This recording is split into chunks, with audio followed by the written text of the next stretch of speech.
hosts, Steve Dangle, Adam Wilde, and Jesse Blake. Let's go! I mean, I didn't know that the NHL wanted Vegas in the series that badly. They had to have their own people step in. Like, as much as I thought Montreal wasn't going to win a game, I didn't want them to lose like this. This is crazy. It really is a shame that this has become such a story, because what the story should be is what a damn series. Yep. Like, so good. The better team has lost back-to-back games. Yeah. Vegas was way better, lost. Montreal was way better, lost. It's perfect chaos. There's so many stories. Montreal was getting the lion's share of them. Robin Leonard stepping in, golden quotes after the game. That's what we should be talking about. But no, we're talking about Chris frickin' Lee, one of the most experienced officials in the National Hockey League, 1,171 career NHL games. First game was in 2001. Wow. And he's brutal. 20 years, over 20 years. Okay. Now, for anybody that may have missed the game, what happened? Specifically at the end of the second? Let's talk about the if you were to explain this to a person who you know who maybe doesn't love hockey and you try to make it interesting. How would you explain this? And there's a reason I'm asking this question. So here, Jesse. No, go ahead. Okay, so in hockey there are rules, and they're just kind of not calling them.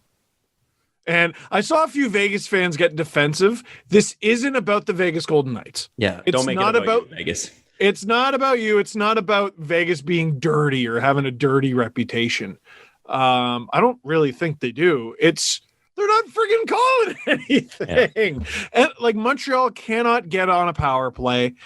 And they're not calling anything, and it's going both ways. Like Edmondson's check in the first period was pretty ugly, right? Mm-hmm. So they're just not calling anything. And then they finally do. I want to say it was Kotkaniemi's hook. Suzuki. Or am I getting? So okay, so I think I'm getting my games. There was the one where. So that must have been game 3 then when Pacioretty grabbed Kotkaniemi's stick and he held it. Yeah, sort of thing. That was the game before. Did the little. Yeah, he did the little chicken wing. The amount of stuff they're letting go makes the stuff that they call preposterous. And it's just really, really bad. And what's unique about this situation is that it's the same officiating crew night in and night out due to COVID. Although, unless there's been some sort of revelation that I'm not aware of, they're being ambiguous about what COVID means. Because as far as I can tell, it's just officials can't travel, and that's the issue. I think it's just easier. I mean, are you looking at us for an answer on that? Because I sure as hell don't know. There's 3 specific instances that I look at, and I'm like, okay, Chris Lee specifically, you're dropping the ball here. One is the Corey Perry high stick to the face, where he clearly gets high sticked in the face, and he comes out. This is game 3 when you see his bloodied face. There's blood on the ice, and that should be a double minor. Should be a 4-minute power play for Montreal. There's no call there, and there's some debate as to whether he got hit in the face with the puck but he clearly got hit in the face with the stick when they slowed it down in slow motion. He comes back after Montreal wins. He's at the bloody face. He comes out like a wrestler. Amazing. The second play was the Suzuki call on the hooking when they didn't call penalties all game. And then in the second period, he literally tapped. I forget which Vegas player he tapped, but he tapped him and they called a hooking penalty. It was like, if you're not going to call anything, why call this hook that wasn't even a hook? And then at the end of that power play, after Montreal kills that, Brayden McNabb and Nick Suzuki are fighting in front of the Vegas Golden Knights net. Brayden McNabb is punching Nick Suzuki in the face. He literally punches him in the face, cross-checks in the back a couple times, and then they start roughing each other, and nothing is called. And the referees there's 2 of them right in front of the guys while they're fighting, while the game is happening, and they don't call any penalties. And that's what makes Simpson lose it on the broadcast. And that's what made me just be like, what the hell's going on in this series? Why can't these referees get a hold of this game? And I just sent a picture to the chat. It was tweeted out by John Scott. It's Chris Lee staring straight at it. And they got into a bit of a scuffle. I think At worst, I cannot make myself say they should both be going. If they should both be going to the box, it should be McNabb 4, Suzuki 2. Yeah. And Montreal, can I tell you what I think is happening with Nick Suzuki specifically? He's getting the Kadri treatment. Kadri was amazing at drawing penalties, and in Leafs Nation, we made a bit too big a deal of it, and refs realized we're being made a fool by this player, and they stopped calling anything. Suzuki, amazing player, only going to get more amazing, has had some spectacular dives in these playoffs. Yeah. He really has. But it's worked. It was working. Well, they weren't. I mean, some of his more egregious ones were no calls either side. But I think, I don't know, part of me wonders if this is, looks good on you. Refs just letting him take his lumps. Stop. Can I tell you that that's the wrong way to referee a game? Yeah, I agree. I 100% agree. That's just wrong. If that's what they're doing, if that's what they're thinking in their heads, you're wrong about how you should be officiating an NHL game. Because that would be retribution. That's not what you're supposed to do. You're call supposed the to game? be an impartial party. Yeah, call the game the way it's supposed to be called. Now, I don't know. Craig's not known for his hot takes, I would say. He's right. I've never heard him get mad. Literally, Craig Simpson got mad. Here we go. And Chris Lee still hasn't called a penalty yet. I mean, the whistle hasn't even gone. I mean, you want to lose control of the game, this is how you do it. That's just ridiculous. Right now you got pushing and shoving. So Suzuki and he and McNabb were one-on-one. And that's not a penalty. And you're right, there wasn't a whistle. And you let all this go, but the period's actually over. How do you set a standard now for the third period? What's a penalty, what's not? I think what's interesting there too is even Chris Cuthbert got in on the action. But the thing that gets me is that we knew this was eventually going to happen, right? I mean, we've been talking probably for the last 3 playoffs about this, and people. Actually 4 playoffs ago, I can remember people being like, "Well, you're only mad because the Leafs lost to Boston," and yeah, that's partially true. But you can't tell me that the reffing's been great, and you can't tell me that other teams haven't pointed it out, and you can't tell me that everybody hasn't seen the exact same thing. And at a certain point, it really doesn't have anything to do with the teams involved or the fans involved. The NHL has piss poor, shitty officiating. Period. End of story. Send me the $25,000 fine, Mr. Bettman. Yeah. And at a certain point, you need to take responsibility for your game. It's the NHL's game. It's the NHL's brand. And if the NHL would like to step up and get onto a bigger plane, and people give me shit every time I say this, you want to be on ESPN and TNT now with the kind of eyeball watching if you want to be one of the big sports, this is going to get bigger and bigger and bigger. They probably don't do anything about it now. They probably don't do anything about it next year. But one of these days, it's actually going to blow up. And it's going to be a problem. They're such suckers for reputation, too. And this is one that grew in the Colorado series because Colorado couldn't get many calls out of Vegas either. But the reputation is Vegas is a heavy but clean team. To their credit, I think that's largely true.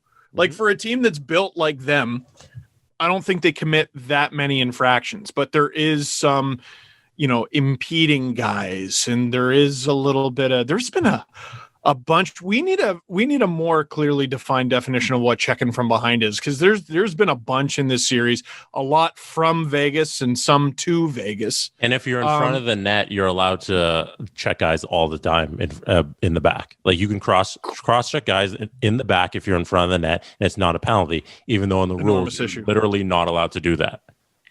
And like something like the Corey Perry incident.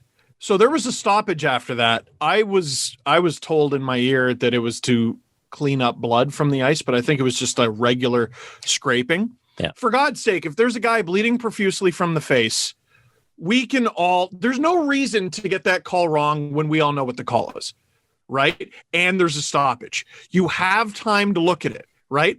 It's not a matter of, listen, I understand you can't be taking a break after every whistle. That's ridiculous.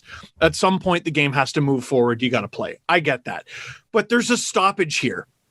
And Montreal is missing a very key player for them in Corey Perry. It's the the third round. Every player lines 1 through 4 is a key player at this point. But Corey Perry, I think we all know, is a bull in a china shop. Yep. That can't happen. That can't happen. Can you imagine the story after game 3, Montreal loses with Corey Perry in the dressing room and he comes out looking like Scar? Yeah, thank goodness they won that game. That's honestly what I was saying. Like, I don't like, if you were a neutral fan, I mean, in that moment, the Habs become babyface. Well, and you wonder with the refs, like, do you think he's carrying blood pellets? Like, what is it that do you think happened? Right. What could have happened? And Perry like just throws his hands up because he's like, well, I promise I didn't do this to myself. Yeah. It's the same. This isn't WWE. Guys aren't blading. Sorry, what? It's the same thing with the goalie interference penalty we saw in the Tampa Bay series. Like when they got the power play and then the Islanders scored on it and then Tampa ended up winning the game. We're like, thank goodness that goal didn't come back to bite them in the butt and the referees are deciding the game. Like, thank goodness here. Okay. The right outcome played out, even though the referees tried to get in the middle of this hockey game. And I'm so glad you brought that up, Jesse, because this shows how deep the problem is with NHL officiating. It's not a matter of simply call more penalties. The penalties they are calling are preposterous. Call the right ones. Call the right ones. I don't know if we got to help these guys out more with video or if we got to have an eye in the sky. I don't know what Here's the a solution question. here is. Would you not say that there's a change between the way the game is officiated in the regular season and in the playoffs? Enormously. So then why would not start there? We could now. Is that a hockey specific problem or is that just a sports problem? Don't know. Because the NBA, you get away with a little bit more in the playoffs too. Mm-hmm. Well, why don't we just go back to letting people to go then? Just let it all go. Yeah, let it go. Let it go. What game do you want? The game I want is consistency. Pick one. Yes, that's the game I would like. If I'm building a hockey team, I'm upset about the fact that I can't consistently figure out what my team is going to have thrown at it with the officiating all season long. And I think, I'll bring it up every episode till I'm blue in the face. The fact that Connor McDavid didn't draw one fucking penalty in the first round.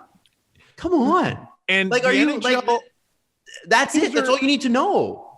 Teams are trying to evolve. We got rid of the goons. We got rid of the guys who play 4 or 5 minutes a game and just punch you in the head. And some of the guys who stuck around, they had to evolve.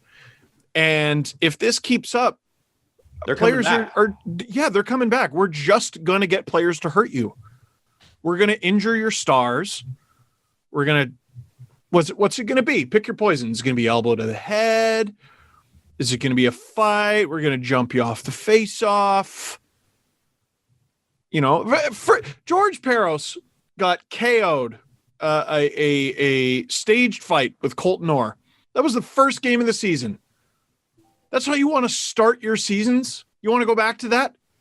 That's the conversation coming out of the first game of an 82-game season. Mm-hmm. Is that horrifying scene. Peros face down on the ice. Fraser McLaren played how many seasons in the NHL and scored how many goals? Oh, let me look that up. And that's not a knock against Fraser. He did what he needed to do. Guy played in the show. Good for him. But when you find out the total, 102 games, but spread over 6 seasons. How many goals? 4. He had 3 in 1 year for the Leafs. Yo, holy shit. Okay, so he had 3 goals, 2 assists for 5 points in 35 games, which is all career highs, by the way. Mm-hmm. And in those 35 games, 102 penalty minutes. Well, and this is what I would say is that it's not a knock on Fraser McLaren, but don't tell me that. Are we making room for that on the roster again? And I mean, maybe we're pushing a little too far here, but I do think that there is some merit to the idea that other teams have to be looking at that as an option.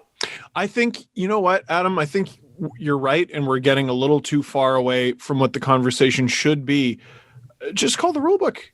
Just go, and it can even still be a playoff version of the rule book. Like guys like McDavid still cannot be mauled, and like scrums are going to happen after the whistle all the time. If you call every single one of those, you're never going to get anything done. But it was McNabb shoves Suzuki shoves him back. McNabb didn't want Suzuki to get one over on him. He gives him a left hand, left fist right to the face.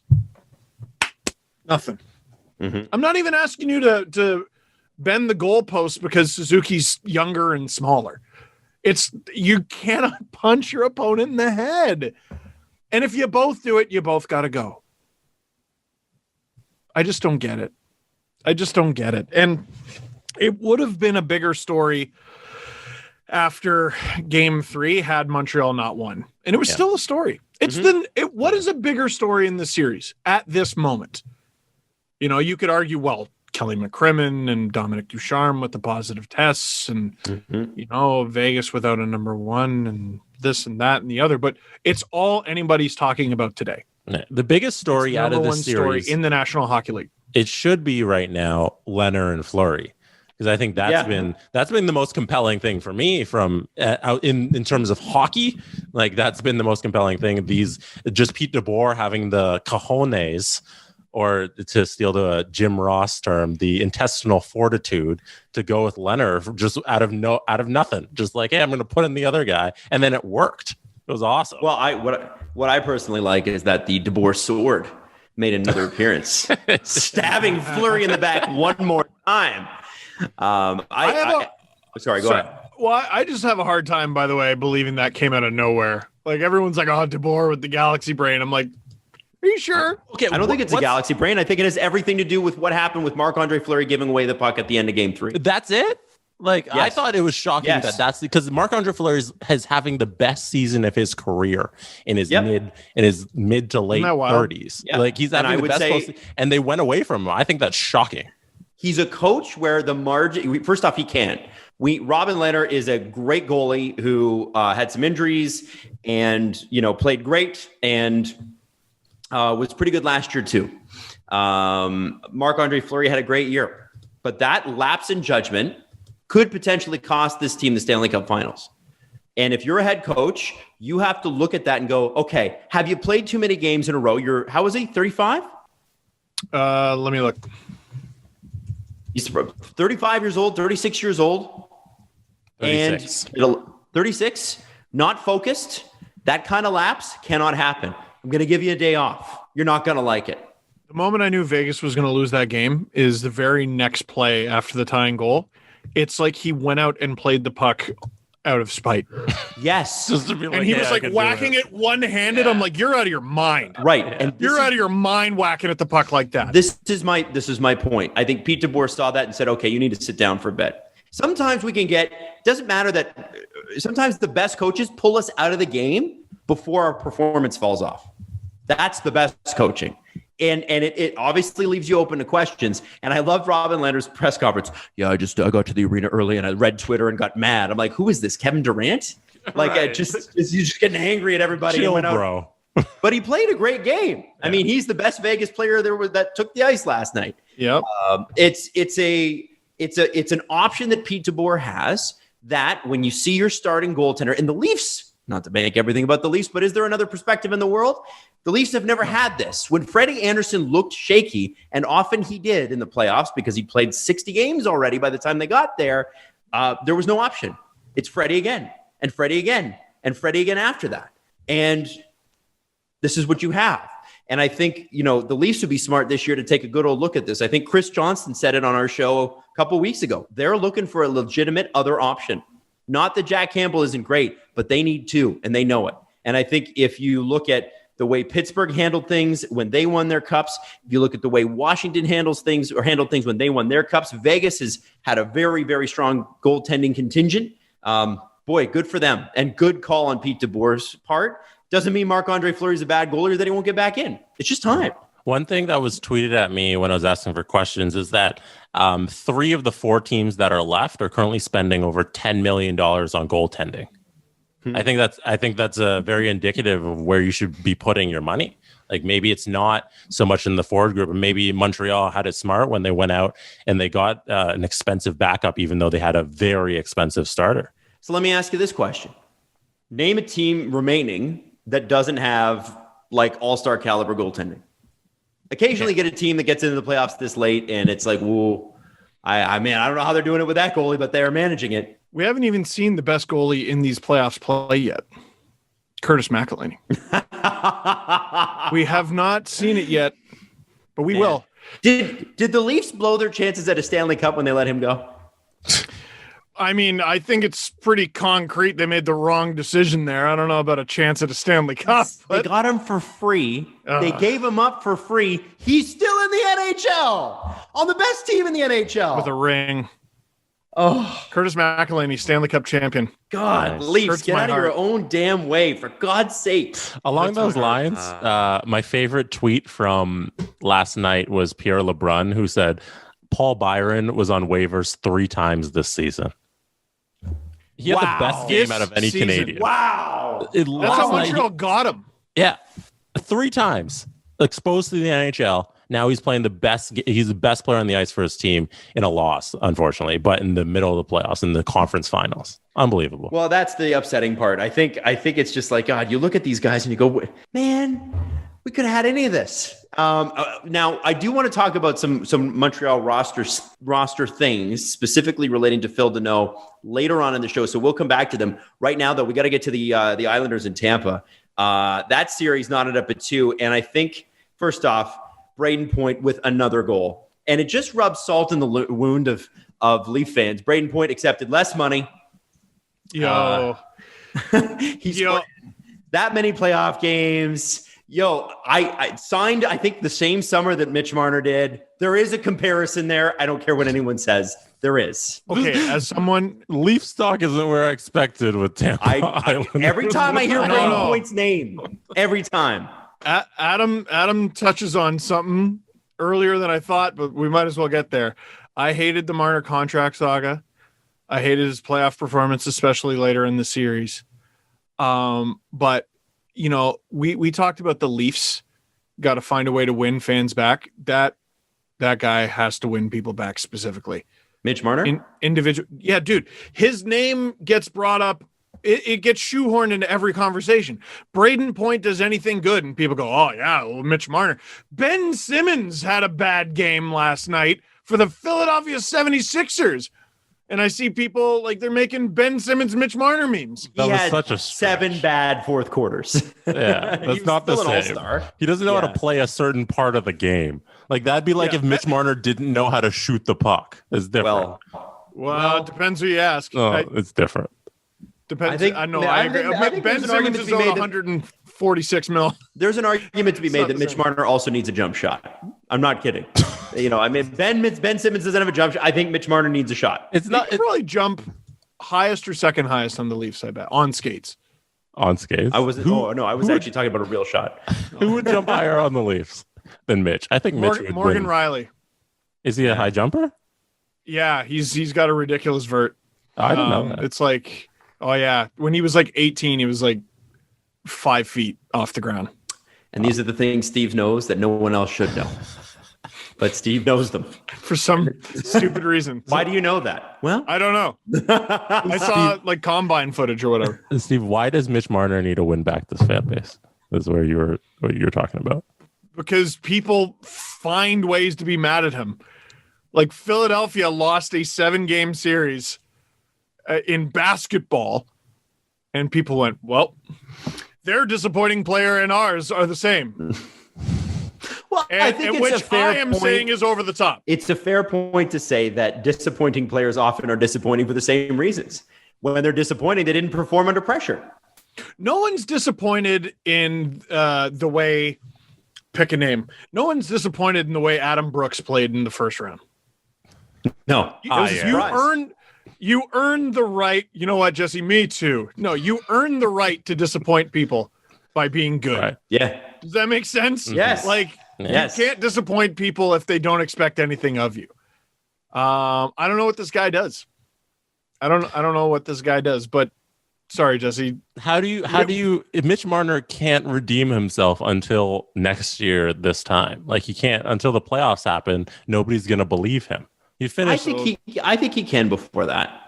Yeah, I think you need to see. I think Toronto fans first off dominating on the power play. Guys given every opportunity in the world to score 1 billion points, dominating on the power play in July. Okay, well, there's no hockey in July normally, but yes, I think we're talking about like it's baby steps, right? It's not just going to be building up to that. I think they need to get that power play going. I think Mitch Marner needs to do the spectacular things that Mitch Marner is capable of doing. He's capable. That's Steve. You said it. You earn the right for people to be disappointed in you because they had higher expectations. Brayden Point has high expectations, sky high expectations. He delivers. Is there a better and the only way performer in the league? I don't know. I don't know. And the thing that bothers me is he performed in the playoffs before he got that contract. And people were like, well, so did Mitch. Mitch was on the third line, okay? And he hasn't scored a goal since. And anybody that tells me on those Babcock teams that Austin Matthews, whatever line he was on, wasn't the first line, you're lying to yourself. He was on the first line. He is the first line. You could put him on the fourth line. You can play him fourth line minutes, but that's the scariest line, whatever line he's on. All right. And I'm just saying it's a different ball game. And so I think if we want to get into the Mitch Marner thing quickly, I think you build it slowly and you perform in the playoffs next year. Right? I personally hope he's able to do it. I'm not actively cheering against any member of the Toronto Maple Leafs. That's stupid. It's just if you're a Leafs fan. You're watching the remainder of the playoffs going, I know that player has the skill set. Why didn't it happen? I think that's what we're doing here. Yeah. Oh my God. I'm just looking like Brayden Point was a little under a point a game in the 2019-20 season before the season ended. And then this monster has 33 points, 14 of which are goals in 23 games en route to the cup. And he's got 12 goals in 15. Mm-hmm. 7. That is a playoff performer. 4 penalty minutes. Get out of here. Well, yeah. I guess it's not as big an accomplishment in the playoffs. He doesn't take any penalties in the playoffs. No one does. Andrei Vasilevsky was great. Semyon Varlamov was great, but Ryan Pulock was the guy that saved the game for the Islanders. What a save it was. Yep. That is the kind of playoff drama that you're here for. What he was also save. The one that caused that situation because he didn't clear the puck. If you rewind 14 not even 14, like 8 seconds before he makes the save, it's him shooting the puck around the boards and doing a little weak shot that gets directly taken by Tampa, and they shoot it out front to Ryan McDonough, and then he scrambles back and makes the save. So what you could say is he had him right where he wanted him. Yeah. Jesse, you're not thinking about this, like an athlete. Why don't you watch the games? You didn't hashtag play it. You don't know. Yeah, he's out there playing 4D chess. I don't know. Man, sorry.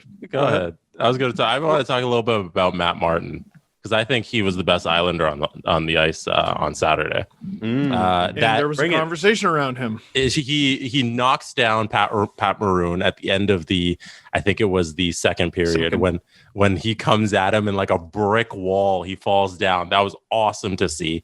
And then he scores the goal, the game winner, which was just fun from the, what do they call it? The identity line. Like those guys, they started the night. They Trotz did the thing where you start with your energy line, you start with the identity line. Those guys go out there. Matt Martin's skating the hardest, and he does it while his brother-in-law is getting married. I know everyone likes that story as well. And then he said that after that he did it, he wanted to do something special for them, and he delivered. Like that's if we're bringing it back to Mitch Marner, that's the playoff performance you want. You want a guy who's like, I'm going to go out there and do a thing, and he does a thing, and he plays his style, which is gritty, and I'm going to get a couple hits in there, and then he lucks into a goal because he's playing hard. It was awesome. It was an awesome night by Matt Martin. Not to make everything about the Leafs, but there was a tweet after he scores the game winner. It was basically like the Leafs ditched this guy to the curb, and all of a sudden Nazem Kadri's got to be the team policeman, so he gets himself suspended, and now look at him. And they gave him up for nothing. Nazem Kadri was on the Leafs. Sorry, Matt Martin was on the Leafs when Nazem Kadri was first suspended. So and that was Joey Vendetta who tweeted that, by the way. Yes. That's a take. It's a bad take, but it's a take, I guess. The Kadri half of it makes no sense, but I'm not going to lie. if you look at Matt Martin before he joined the Leafs and after, his worst years were in Toronto. Yeah. He didn't want They to be didn't here. use him properly. He left. I don't know if it said he didn't want to be here. He didn't leave. They ditched him. Yeah, because They gave him a $10 wanted million to go back contract. to New York, and they let him go. Well, if that's the case, it certainly shows because I think that was probably mutual. I think that there was, from what I've heard, it was more he was than a healthy play. He was a healthy scratch. Yeah. Yeah. So I'm sure he was happy to be a Leaf when he was in the lineup. Mm-hmm. Well, and Babs they took him out. Well, I mean, but you have to remember at the time too, he was the player that didn't fit. He didn't fit what they were trying to do. He fits what the Islanders are trying to do. And I'm sorry, I have to put the brakes on this. One Matt Martin good game does not mean that the Leafs made a bad decision in giving up on the guy. Didn't fit what the system was. Listen, then you could say what you want about the Leafs' lack of success ever since, but it has nothing to do with Matt Martin. Not a fucking thing. And he had one good game. And you know who else had a great game last year in the playoffs? Who? Jay fucking Beagle. And I heard from a ton of Canucks fans were like, yeah, see? Jay Beagle, worth it. And they were serious. How do you feel about Jay Beagle now? Let me just throw this at you. Depth guys in the playoffs have good games. That's why they're there. But to say that Matt Martin was going to be a big part of what the Leafs were going forward, come on. $2.5 million on the fourth line. We would be dying right now with the money they're paying the top four guys. There'd be no way for it. There's no way. They gave up on Andreas Janssen, who makes less. Some would say that's all part of the problem. I'm not necessarily going to dispute that, but the Leafs at least had to try, right? Yeah. Anybody listening, Steve said that with a smirk. Yeah. It is becoming a problem. It wasn't a fit, and he fits on the Islanders. It's not luck that Matt Martin is performing, in my opinion. It's weird. They've had the same extraordinarily expensive fourth line for 8 years with a 2-year hiatus. It's Martin, Clutterbuck, and Cizikas. Yeah. Those guys are awesome. And they make how much money they make? Combined, it's $8 million, $9 million on your fourth line, but every single game, you know what to expect. They're going to be in your face. It's going to be a miserable time, and they're actually probably going to bang in a few goals. I think they got some penalty killers. It's just not a fun time. It's the identity line. Yeah. It's been there forever. Yep. Good for them. At the end of, or when the Islanders scored their first goal, I know the shots were 17-6. It was a weird game because it seemed like it was Tampa's game for the first period and a half. And then that middle stretch where the Islanders score 3 straight goals and they go up 3-0, it's dominated by the Islanders. And then you get the score effects coming back when it's 3-0 and Tampa makes it 3-2. And then they barely hold on. It was a really, really great hockey game on Saturday. Yeah. I would love to hear in the comment section, because I've said a few times, this series is a great way to learn hockey. What have you learned? Anyone who's just sort of getting to know, I want to know what you've learned from watching this series game. What have you learned watching Steve Dangle's live broadcasts? Oh, probably a lot more. Would also like to know. I'm really smart. Man. You're probably learning a lot. Matt Smartin. That's what they call me. Boo. I think we got a title of the show. Wow. And that's it for us. Let's wrap up the entire show and never come back. Hey, happy belated Father's Day. Happy belated Father's Day, everybody. There you go. Hey, best dad ever. That's cute. I love that. None of the rest of you are the best dad. It's me.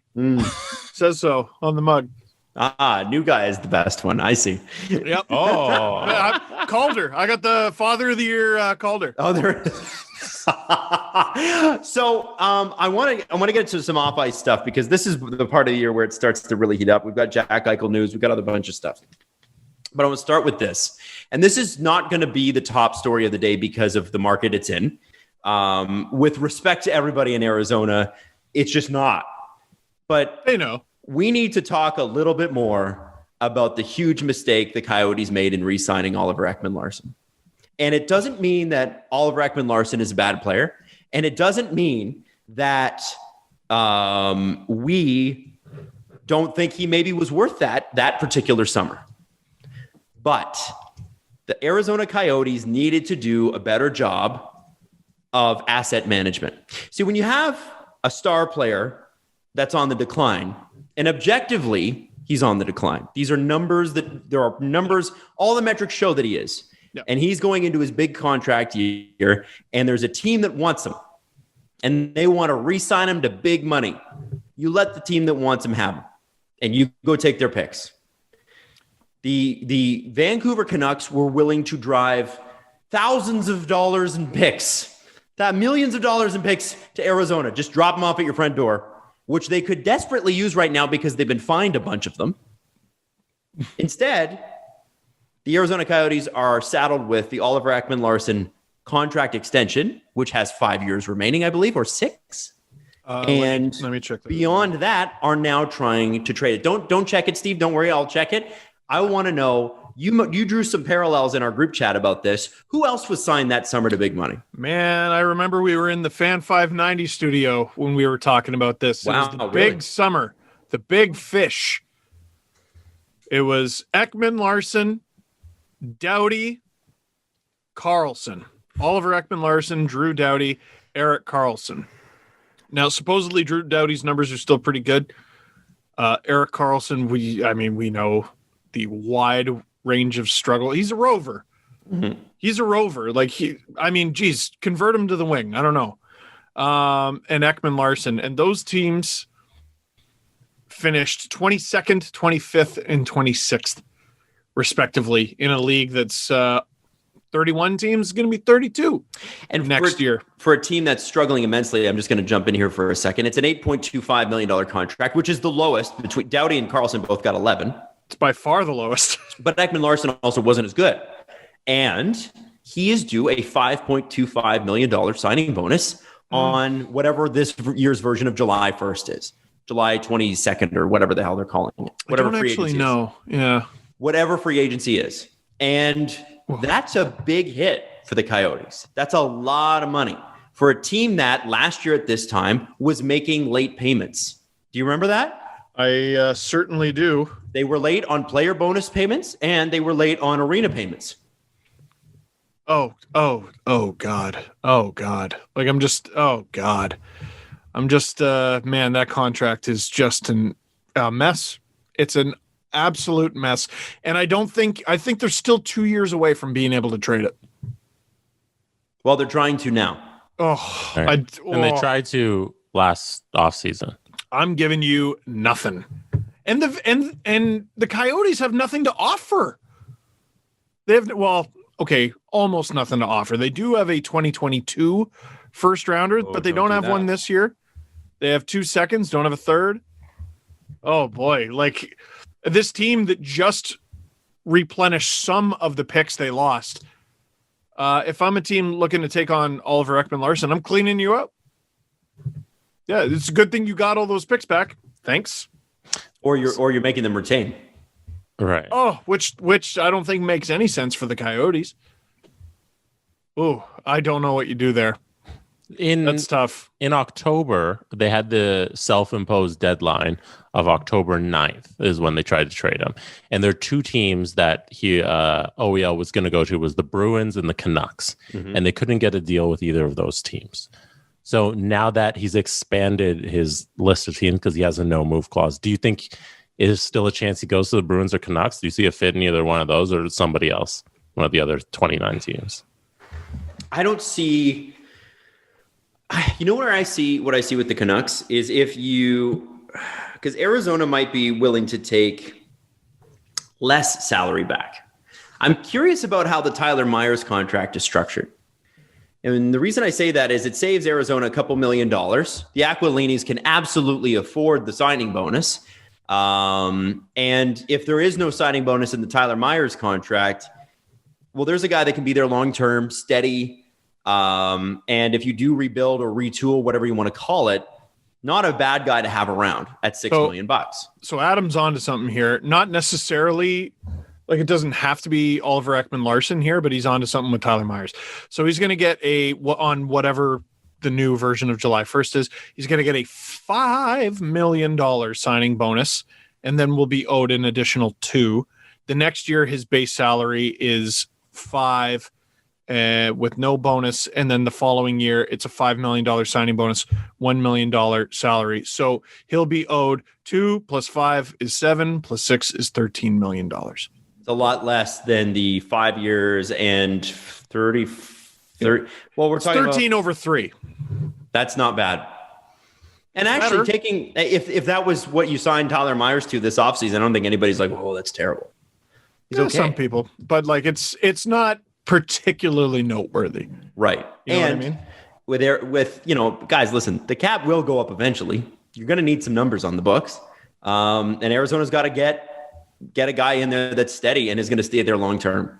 It's a great place to live. It's a great place to be. It's a shame that the team's not in better shape, but it could be. Oliver Ekman-Larsson, though, is I think, a part of what the team was. And I think that there needs to be an identity change in Arizona to what the team wants to be going forward. And I don't think you can get there without trading Oliver Ekman-Larsson. I felt the same thing with Shane Doan. I think if they'd moved on from Shane Doan sooner, they would have been able to create a newer identity faster. But that was Shane Doan's team, even beyond the point of Shane Doan being an effective NHL player. And I think that was the wrong move.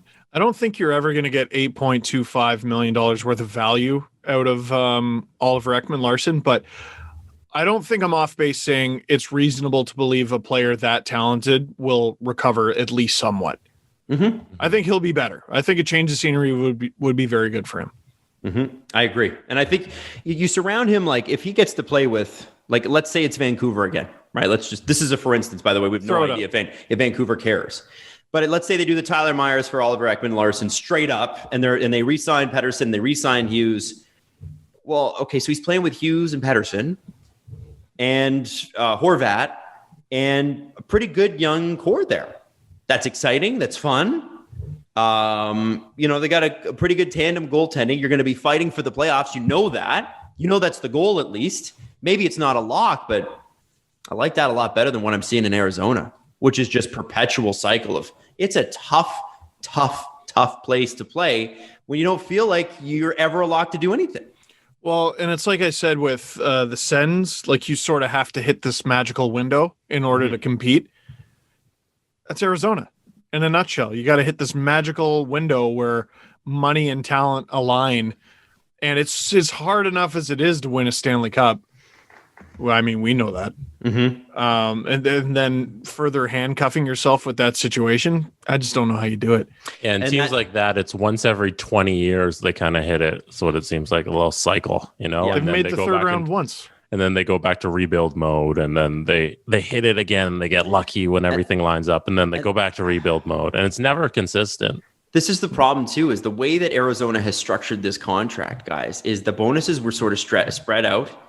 And like he's going to get this $5 million bonus on whatever this year's version of July 1st is. And then next year, his base salary is 10.5. Forget his cap hit. How many teams can go, yep, 10.5 to one player, no problem. And then it's 8 the next year, and it's still 5.25 the last 2 years of the deal. By the way, the deal ends in 26-27. It's a long time. It's going to be 37 at the end of that deal, because he's 30 this year on July 17th. In a couple of weeks, he's going to be 30. It's one of those deals designed. I feel like he's still a young guy. Yeah, like that. It's a deal designed to you're able to trade them at certain points in their career.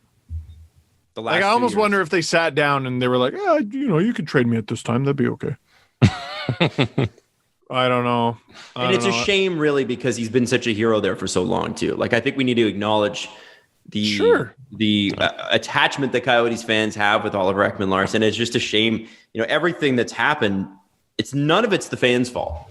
And with John Chayka and pulling the stuff that he pulled, and the new ownership pulling what they've pulled, and all the things that go into that, man, you just like the fans deserve so much better than this. They deserve to have a guy like that at $8 million not be a problem. And the only problem with Oliver Ekman-Larsson is how much he makes. Yeah, Arizona's cap friendly, by the way, is a mess. Like that is they got a lot of work to do. It's not bad deals. It's just an unbelievable amount of work to do.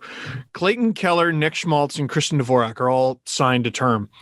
Kessel's going to expire after this year. Pitlick's going to expire after this year. Krause is going to expire after this year. Johan Larsson, Christian Fischer.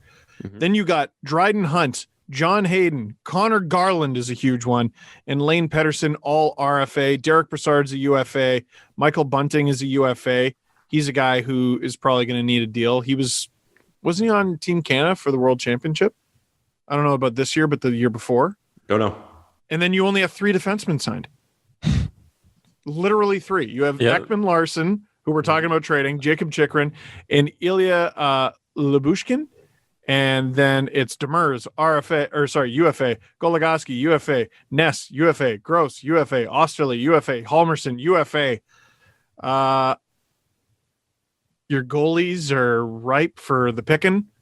Mm-hmm. You're going to lose Ranta. Seattle could target Aiden Hill. Boy, they got some work to do, man. The defense is crazy. They literally need like 6 bodies. Yeah, Right. and they'll get them. Like, I mean, Yeah. we're exactly a month away from the expansion draft. Today's the day. There's no shortage of guys who will accept league min to put on an NHL jersey. You will find people. Of course. And like you said, Arizona's, it's not bad. I think their taxes are pretty decent. It's a great place to live. Yeah, but boy, you want to be good too, and they got a lot of work to do to be good. Well, it'll be very, very interesting to see how that goes. And actually, I'm curious to see who, because Arizona as a team on the ice, I mean, they still could have made the playoffs this year. Let's acknowledge that. Mm-hmm. And yes, it's a mess. And yes, it's going to be hard to trade Ekman-Larsson, but it doesn't seem quite as hopeless as the Buffalo Sabres situation, which is what we're going to get to right now. Now, Jeremy White on WGR, which is the big sports station in Buffalo, has said that in terms, when it comes to Jack Eichel, he's hearing days, not weeks until he's dealt. Oh, and Jeremy's tomato. If I'm negotiating with Kevin Adams, it's a prerequisite that I get this player before the expansion draft. I gotta be able to plan the future of my franchise, for God's sake. Mm-hmm. So it makes perfect sense that Eichel would be gone sooner rather than later. I wonder who it's going to be too. Can we just do a random guess? Like, can everybody just pick a team and go, here's why I think? And like, it's not going to be a hot take. It's not going to be like Montreal will never win another game and I'll donate to charity if they do. I want it to be like, here's what I think the most likely destination is, and here's why. Adam, you're freaking funny, man. I'm going to say Columbus. Whoa. Wow. Silly. Their name's been rumored. They have 3 first-round picks in a draft that very few teams value, but Buffalo does. I think that's also Buffalo just putting it out there. Listen, we want futures for this player. And also, you have a hard time attracting players. Columbus has a really hard time attracting free agents, and you need a number 1 center. This is legitimately a chance to change the entire course of your team. Columbus, like on defense, on the wing, in nets, like they got some really good pieces. There's a reason it took so long for them to really blow it up. I think they'll probably get Nick Foligno back. Follow-up question as a part of this, Steve. I'd say Eichel. Yes. Does getting Jack Eichel lower Patrick Laine's price for re-signing? Because he's not the guy now. I think it makes him feel better, and I think it makes him feel better. I wouldn't say it lowers the price. Okay. I like, our conversation a few shows ago. Laine's not going to be like, oh, I get to play with Eichel. Hey, you put your checkbook away. This is a chance for me to really do something here in Ohio. Mm-hmm. No, I'm sorry. I would love to be romantic about that. I think he's still going to get his. I think he cost himself a bunch of money too. I know that's going against what I just said about Columbus. You have trouble attracting talent, but at the end of the day, they still run the show here. He's an RFA. Jesse. I'm trying to think of an outside team that might think they're ready to contend right now, and this is kind of the last piece. Like, I don't know if it's Philly, who says we had a bad season, but we were like one piece away from turning it around. If our goalie situation gets sorted out and we get this bona fide number one center, maybe we can go for it now. Mm-hmm. You're gonna call me crazy, but something like the Montreal Canadiens. Ooh. Hey, get spicy. For years, we've been saying, you have all of this cap room and all of these assets. Go out and do something. Bergevin is just the guy to say, I'm going to go get the big fish.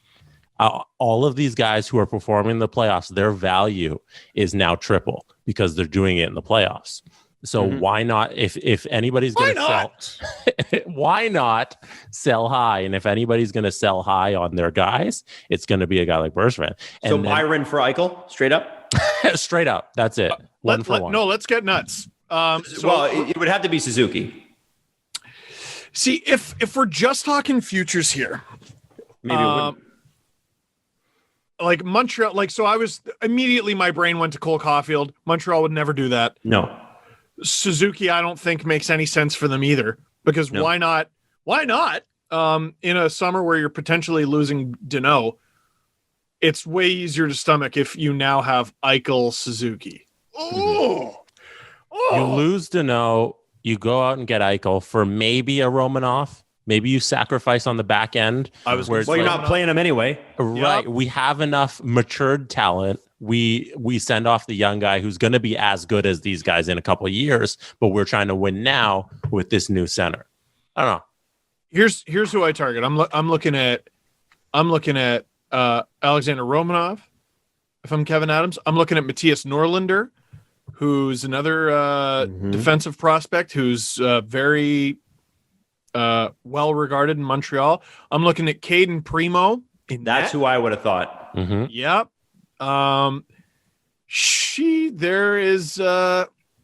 There's a deal to be made there. They could do it. They have enough pieces, right? Especially if they lose in this round, then it's like, okay, we're almost there. Like Caden Gooley. There's another guy he's drafted last year. He's 19, defenseman. Also, Seattle, like you were alluding to, Steve, Seattle isn't out of the question. Nope. No, the Seattle Skinner theory is ridiculous, I think. No one's taking on $19 million in a single trade. But there could be something there. And by the way, just hanging out on Montreal's cap friendly page, these guys are in the final four. They're 6 games away from the cup, 2 away from the final, and they have 1, 2, 3, 4, 5, 6, 7, 8, 9, 10 picks in this draft, including 2 second rounders. Jesus! Really, really good season for Montreal. Can I throw out one other team that seems how many like... teams? Hey, how many teams are you getting here, man? Because I need to have some teams too. I'm just spitballing, right? But one team that we've been talking about the for Central the last, Division. Yeah, like decade. Let's hit up the Central. Nashville.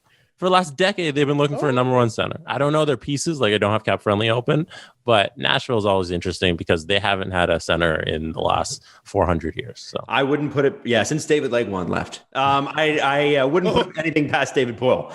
I do want to say there's 2 teams. There's one that's obvious and one that I don't think is as obvious.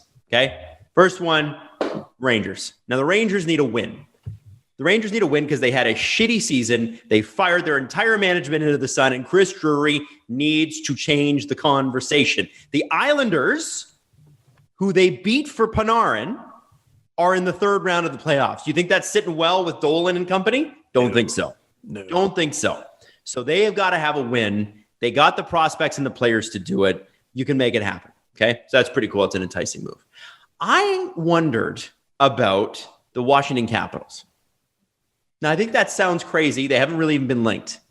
But what if, because I believe that they're looking to move on from Evgeny Kuznetsov. That's the rumor we've heard. If the Sabres were able to get an asset like Kuznetsov back, so you save $4 million in cap or whatever is 3.5, right? Because I think Kuznetsov makes, 8.5, 9? And then obviously the Caps are going to re-sign Ovechkin. And it probably helps you if you say, listen, Alex, we're going to bring in Jack Eichel. He makes $10 million. Okay. Can you, because you've made your money and you've said that money doesn't matter. Can you take a little bit less, you and Backstrom, Eichel and whoever, and we're going to have another couple serious runs at this thing. That's a pretty good sales pitch to Alexander Ovechkin, is it not? It is. I like it. I don't know if it's a perfect fit, but I don't know if it's feasible.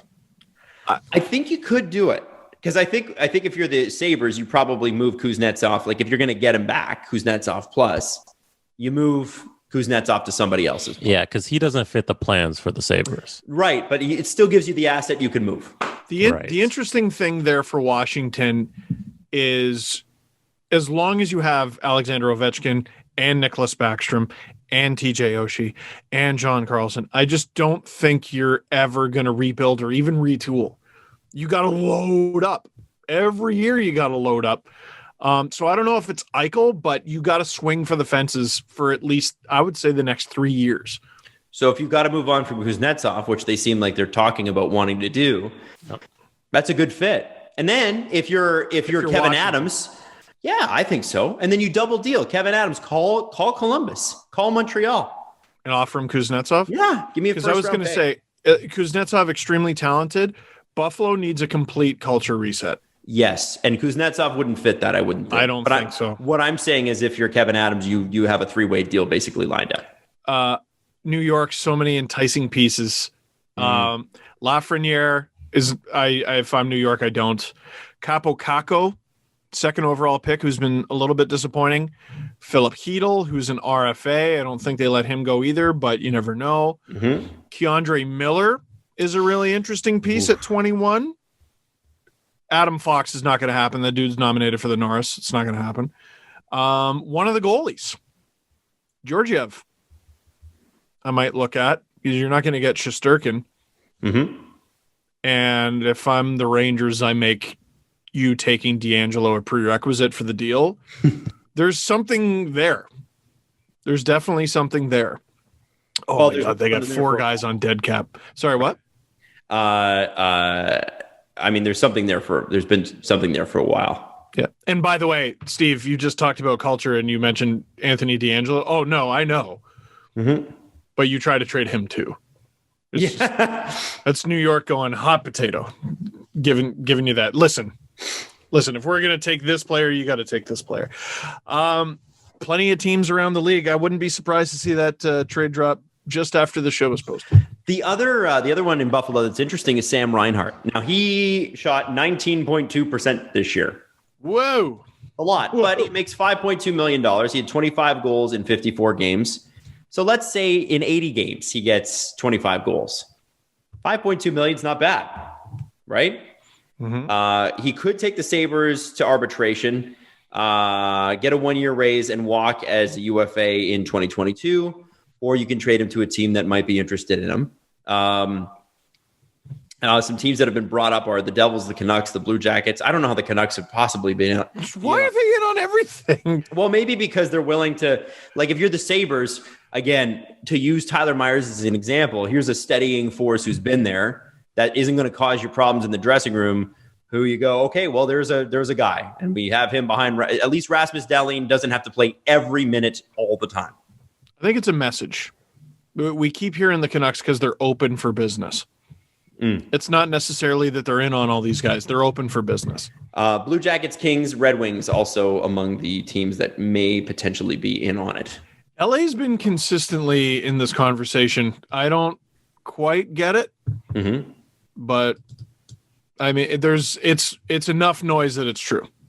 Now, let me ask you this. Tired of not being like the Kings that everybody's afraid of. Yeah. I don't think that's a market where it's like, oh, we're going to take a step back and rebuild. I think they want to win.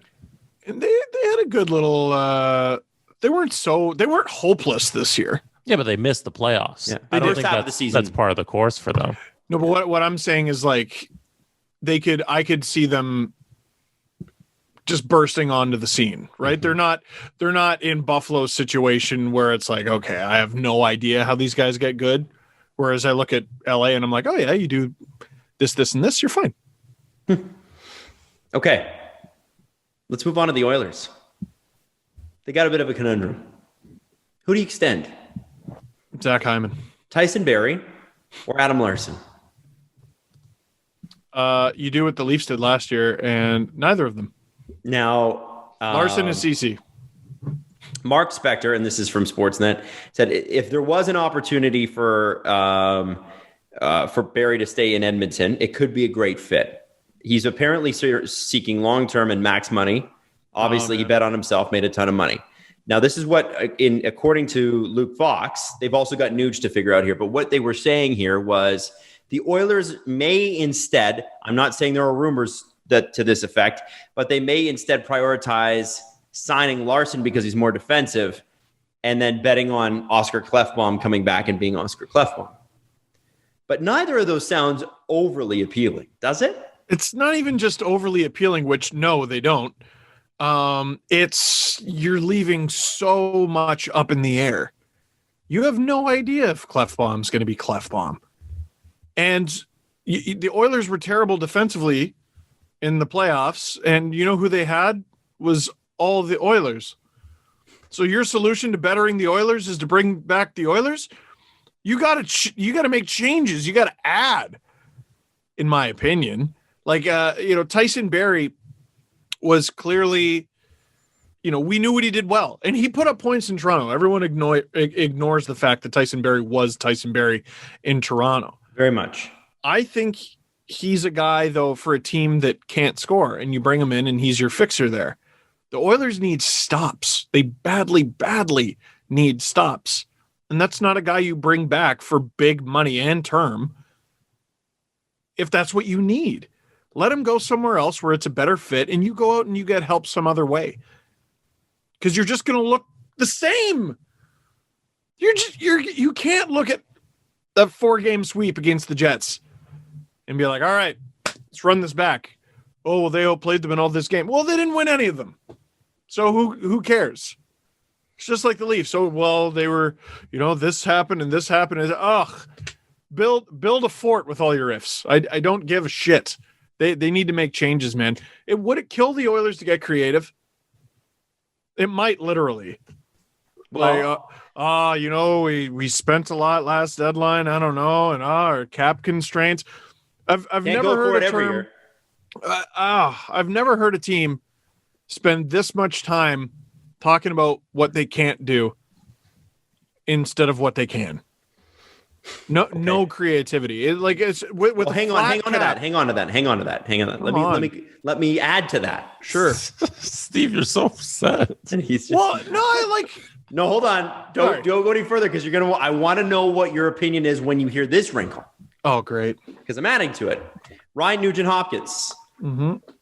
Mark Spector thinks that he'd be looking for Leon Draisaitl-esque money. Now, Leon Draisaitl makes way less than he should. And the Oilers will think that's high. He said, but with Connor McDavid and Draisaitl on top of the salary structure, Nuge could be signed for a number that does not leave Edmonton like Toronto, which is top heavy with 3 forwards over $11 million apiece. So I'm thinking what they're saying is they think Nuge could be asking for 8.5. And he is one of the most popular Oilers ever. He's a big fan favorite. But Nuge is not worth that, is he? Is he? So funny. As an unrestricted free agent, Alex Pietrangelo got 8.8? Yeah. Something like that, yeah. He won the Norris in the Cup, and he was the captain. You must have some good shit in Alberta. 8.5 for your third best forward. I know who I am and who I cheer for. Shut up. I know who I am and who I cheer for. But I would argue that all 3 of the Toronto forwards are better than Ryan Nugent-Hopkins. And that's not a slight against him, but Tavares, Marner, and Matthews are better than Nugent-Hopkins. He's really good. He can play on any team's top 6. But sure. 8.5, you are out of your damn mind. Out of your mind. You guys are also forgetting he made $6 million last season. Which is about right. If he wants a raise, it has to be somewhere between 6.1 and 8.4. Infinity. I tell you what. Because he's not going higher than Draisaitl, so it's between 6.1 and 8.4. Here's what you do.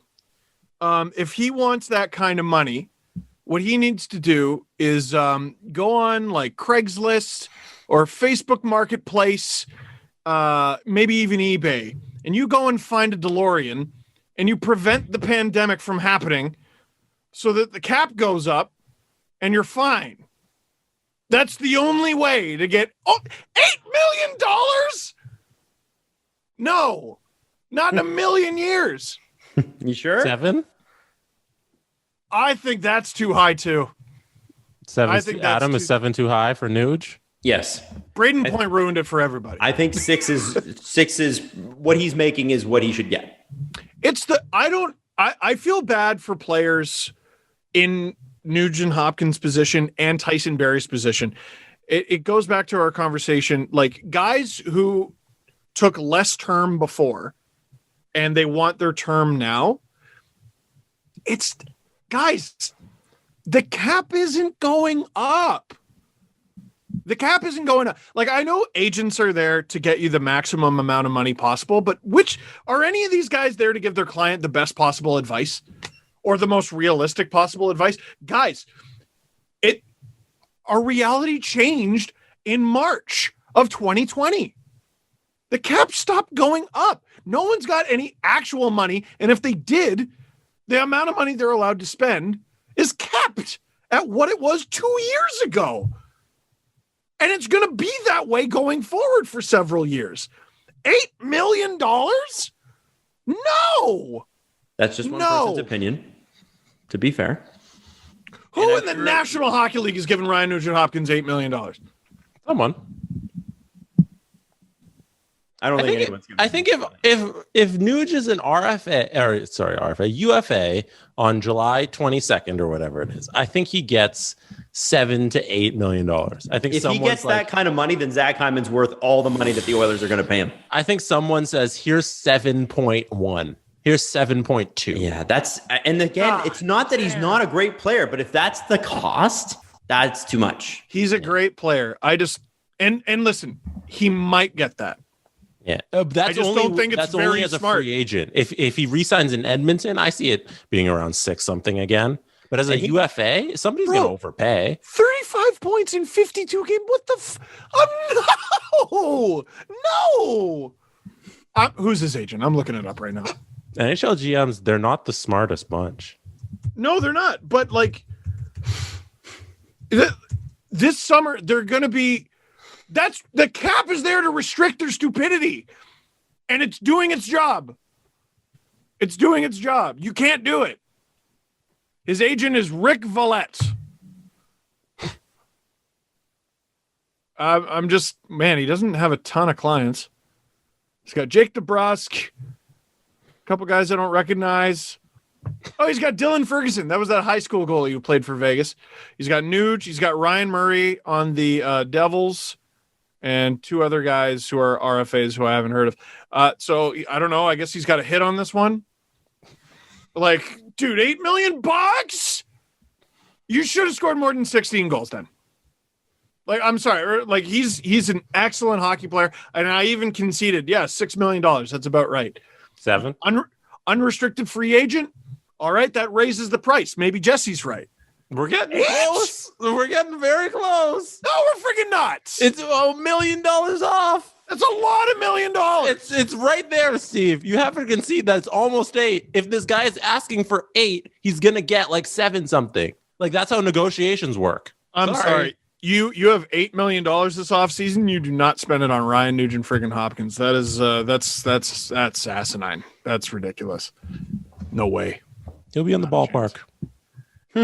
Who knows? Maybe here's the only way that deal could work. Oh, no, it works. Is if he goes to another team and rocks because it's the Oilers. Right.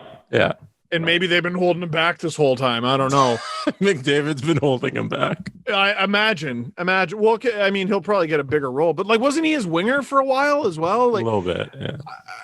Bro, no, that's a wild amount of money for a guy who scored 16 goals. If you play D, then that's a fine goal total to ask for $8 million. But no, you're nuts. No. Okay. All right. Now let me ask you this, Jesse. Was Steve right? Yes. Regarding. But about what? Was Steve right about Taylor Hall? In what capacity. Well, Steve's most recent rant of note was regarding he just went on one. So the one that we published already, because at the time of this recording, this is not up. Okay. So the most recent rant of note. What, Steve? Can you refresh my memory on what you said about Taylor Hall or Adam? A Taylor Hall conversation prompted this. Steve, do you know what I'm talking about? Yeah. He should prioritize winning over money, which is ridiculous. It's like I was asking him to go somewhere and play for free. No, I'm asking you to take a slight discount. I'm asking you, instead of like $8.25 million for half a decade, you make, I don't know, $7.75 for 4 to play on a better team in a better market. And I wasn't even talking about the Leafs.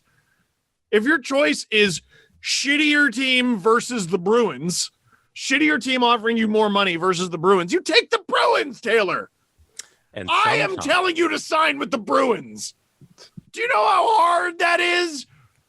But no, I'm Joseph Stalin for suggesting that you should take a little less money to win for once in your career. Like, I don't think you are. I'm the nut job here. Jesse and I are the ardent capitalists in this situation, and the NHL is socialism in this situation because they believe in equal rev share. Oh, yeah. If they were full-blown capitalists, they would have no cap. Yeah, $7.25 million a year. It's just what a man of the people. Okay, Steve hates when people make money.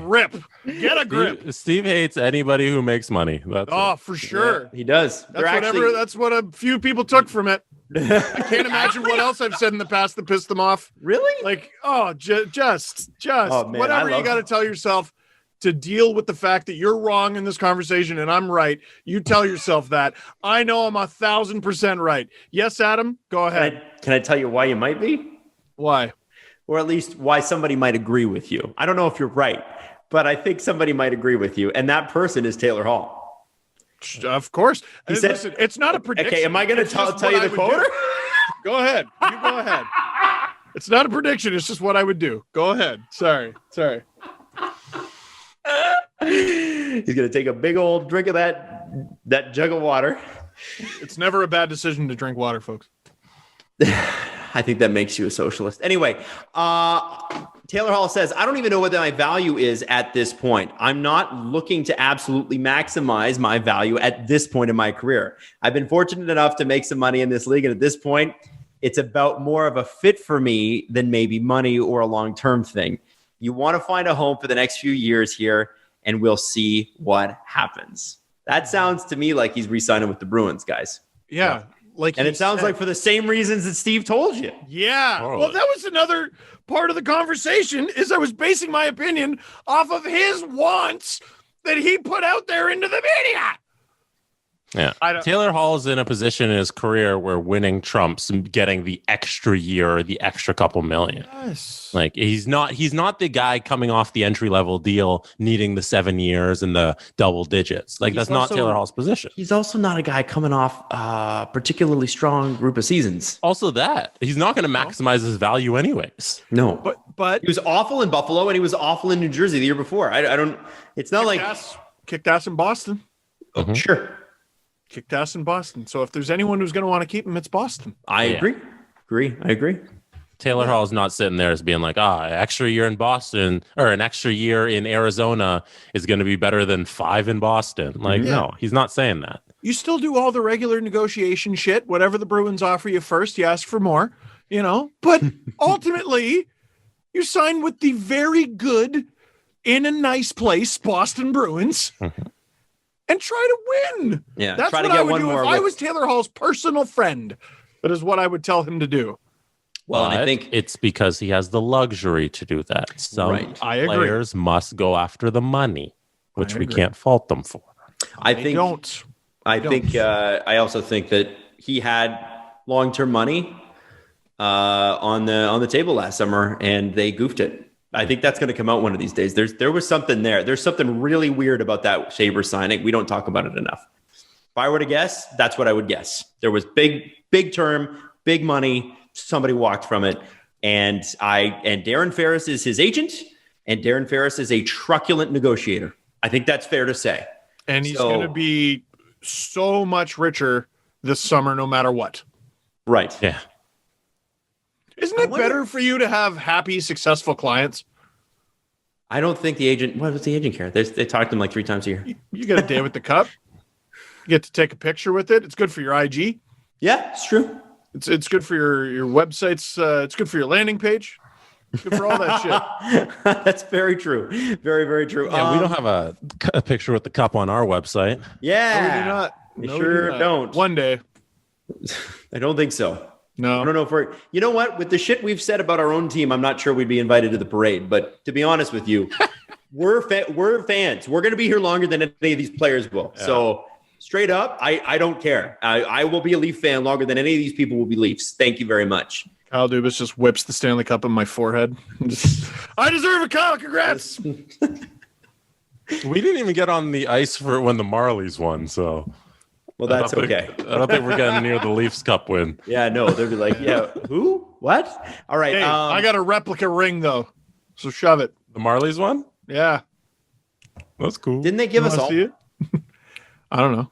Did they? I don't have one. To be honest with you, I wouldn't have kept it anyway. I'm not a replica ring guy. Whoa. I don't care. Like, I know, like you. Adam better than me. Wow. All right. Minimal. Okay. I guess you think all of Steve's figurines are stupid. Oh, I think they're a great investment. They certainly are. Won't be a pain in the ass at all if I choose to move. Look at all the red and white behind you too. I got a lot. A lot of red and white. I like that. Yes. And future Leaf Ryan Getzlaf in there. I like that. Yeah, and the worst picture in the universe. Steve, why did you never buy the Leafs championship belt I sent you? Because I'm officially at a point where I'm like, okay, that might be a bit much. Well, why won't you buy Felix Potvin's hats? Okay, so I'm now at a point where the blue room it's full, man. Like there's no room anywhere to put anything. Start taking things down. There's nothing I want to get rid of. Buy Crosby. Okay, I'm not taking Crosby down, but like then I got shit from my childhood I don't want to take down, and like that's a gift. I know specifically who gave me that. I can't throw that away, and this and that space isn't big enough. Listen, you want to design my room, you get over here and you start pointing shit out. You got a couple posters I would take down. With your long ass arms, you come here and you reach all the shit that I can't. Yeah. And you redesign it, but until then, you shut your mouth. Okay, now. Got a little bit of time left. We got to do the press conference, but one more thing before we do. I told you we would have Montreal Canadiens roster stuff to talk about. Yes, the season isn't over for the Canadiens, but screw them, we're talking about it anyway. Can you imagine? You've watched the Montreal Canadiens now for 2.5 rounds. Can you imagine this happening without Phil Danault? No. Doesn't happen, right? Not a shot. Not a shot. Phil Danault turned down last season from what I've seen anyway. He was reportedly offered a 6-year, $30 million deal last year. So 6 times 5. Right. It's a lot. That's a lot of money. But it's not about the money. Well, he's got a chance to win, Jesse. For Denau, it might be. It's a little about the money. Here's what he said in November. The Canadiens gave me a 3-year contract 2 years ago, and I still have a year left to play with the Canadiens. After that, we'll see. I really have the intention of honoring my contract, and then after that, we'll see what the future holds. So we know Phil Danault has put probably $2 extra million on that number. That guy is minimum now as a centerman who can shut down. He can say, well, stopped Matthews. Well, stopped, one game of Mark Scheifele and then Blake Wheeler. Yeah. And then shut down for at least 2 games, even though they didn't really win one of the games that they should have won. Shut down what Vegas had. I mean, Chandler Stevenson or not, that's a pretty darn good resume, I would say. You know how many goals he's got this season, regular season and playoffs? How many? 5.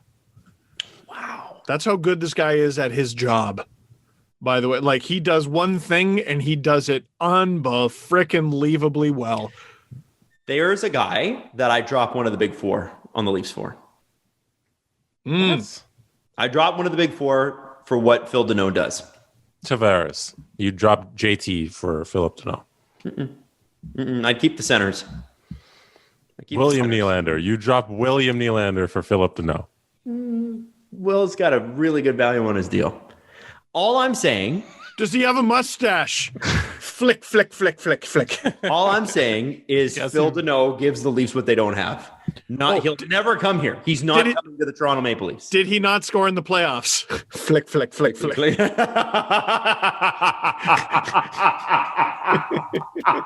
I'm just saying, look at the value that guy brings to Montreal. Everybody acknowledges that Montreal is not here without Phil Danault. He's been spectacular and will be worth every penny he goes.